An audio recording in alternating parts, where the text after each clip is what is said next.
अच्छा, जैसा कि आप देख सकते हैं कि यहाँ पे जो है लीकेजेस काफ़ी ज़्यादा थी इसके हेड के ऊपर, और तो उसको हमने प्रॉपर खुलवा के सिलिकॉन करवा दिया है। और इसके जहाँ तक चैम्बर की बात है तो चैम्बर के अंदर भी जो सिलिकॉन के इश्यूज़ थे वो सारे रिजॉल्व हो गए हैं, तो कोई लीकेजेस नहीं है।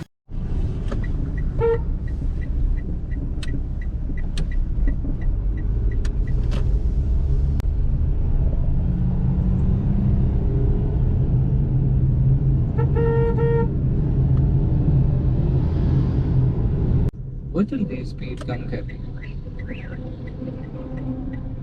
तो ब्रेकिंग ऐसे ही ब्रेकिंग कर रही है जैसे ईवी के अंदर नहीं करते वो, दस्ती नीचे आ रही।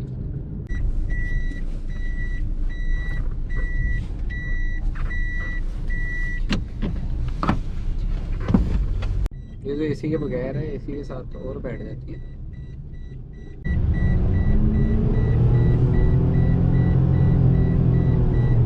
और ना अब आपने प्लेन सरफेस पे जाके ना रेस छोड़नी है, तो देखना कितनी जल्दी नीचे आती है। मुझे लग रहा है मैं साथ ब्रेक भी दबाई है, साथ रेस भी दे।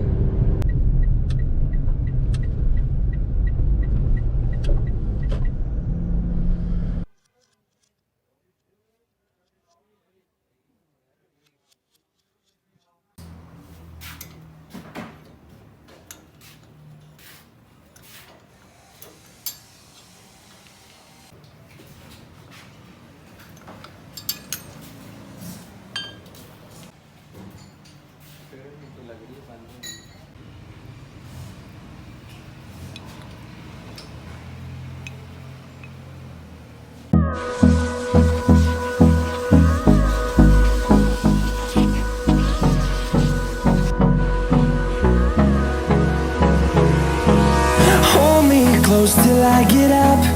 Time is barely on our side. I don't wanna waste what's left. The storms we chase are leading us, and love is all we'll ever trust. Yeah, no, I don't wanna waste what's left. And on we'll go, through the wastelands, through the highways, till my shadow turns to sun rays. And on we'll go, through the wastelands, through the highways. ये पता चल रहा है ना कि इसके अंदर कोई ब्रेक पैड का इशू नहीं है। जिस तरह नॉर्मली डीजल रेट करती है बिल्कुल वैसे कर रही है।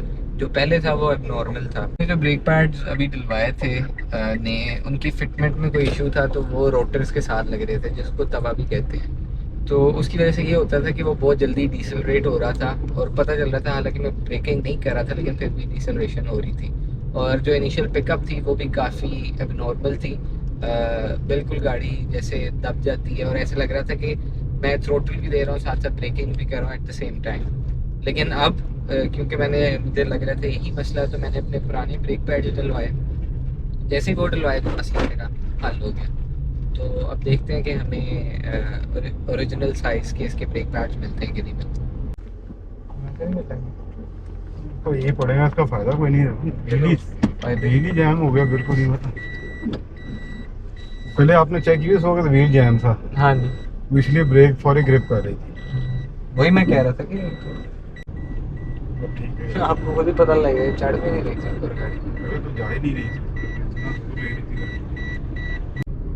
ये मसला आता ऑयल डिले की वजह से। ऑयल ना डिले तो एक अलग है, इसमें वाटर कूलर जो है ना वो एक अपना टाइम लिमिट के हिसाब से कह लें या एक उनका अपना कह लें, वो अंदर से उसके अंदर जो फिल्ट्रेशन उसकी ये बेसिकली सीडी यूनिट है, उसकी गैलरी अंदर से गल जाती है। यानी ये आना ही आना होता है जो मर्जी कर। वो एक टाइम पे जाके या नहीं आना है। तो इस चीज़ को किसी तरह डिले कर सकते हैं, कोई तरीका होता है कोई? नहीं, मतलब होना है। वो एक सीडी यूनिट है, हम लोग उसमें कर कुछ नहीं सकते। मैंने पहले उसका फिल्टर चेंज करके देखा था, गियर का उसके ये जो इसको कहते हैं ना कूलर, हाँ जी, कूलर मैंने चेंज करके देखा था, वो नहीं हुआ था फिर भी। बस इसको आप चलाएं एक दो दिन, मैं फिर इसके डिस्काउंट मंगवा के ना कंपनी से मैं अभी बिल में से लेस कर देता हूँ इसको। अभी क्या बिल कहाँ तक पहुँचा है? देख सकते टोटल नहीं किया लेकिन ये चीज़ें इतना कोशिश करते हैं कि जितना मिनिमम से मिनिमम में ना कम खर्च बारानशी काम होना चाहिए। ये नहीं है कि बिला वजह और बेतुके पैसे लगाए जाए। आपको पता ही, अब इतने से सब आप करवा रहे हैं, कोशिश होती है जितना मिनिमम कर सकते हैं उसको करें। अच्छा, मैं आपको स्टार्ट करके दिखाता हूँ कि जो इसकी पहले आवाज़ थी और बिफोर एंड आफ्टर।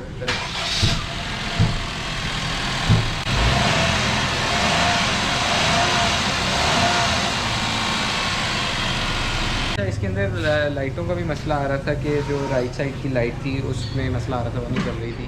तो और अंदर से भी ये था कि अंदर से हमें ये शो करता था कि वो जो हमारी गाड़ी है वो होती लो पे थी लेकिन शो हाई पे करता था। अब वो भी मसला हमारा हल हो गया।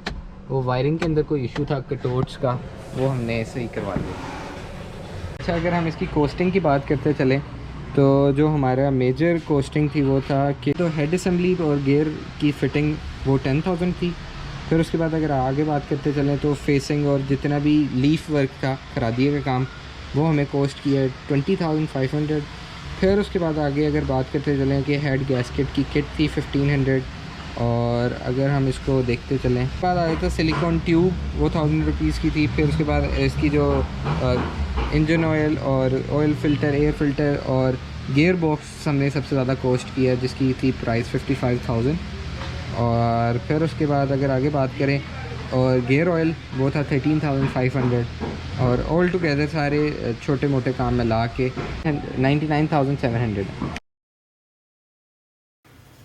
अच्छा, अब इसको हम कोल्ड स्टार्ट करेंगे। एक दिन हो गया इसको, इसके सारे जो भी रिपेयर्स थे, तो अब इसको कोल्ड स्टार्ट करते हैं और इसका रेडिएटर का पानी चेक करते हैं कि क्या सिचुएशन है। अब हम इसका वाटर लेवल चेक करेंगे कि पानी कम है कि ठीक है।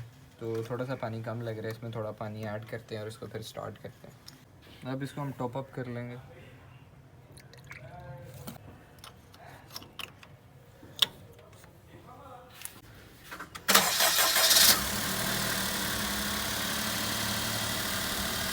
अच्छा, अब इस गाड़ी के जो जो मसले थे वो अल्हम्दुलिल्लाह रिज़ॉल्व हो गए हैं। तो अब इसको दोबारा स्टार्ट करते हैं।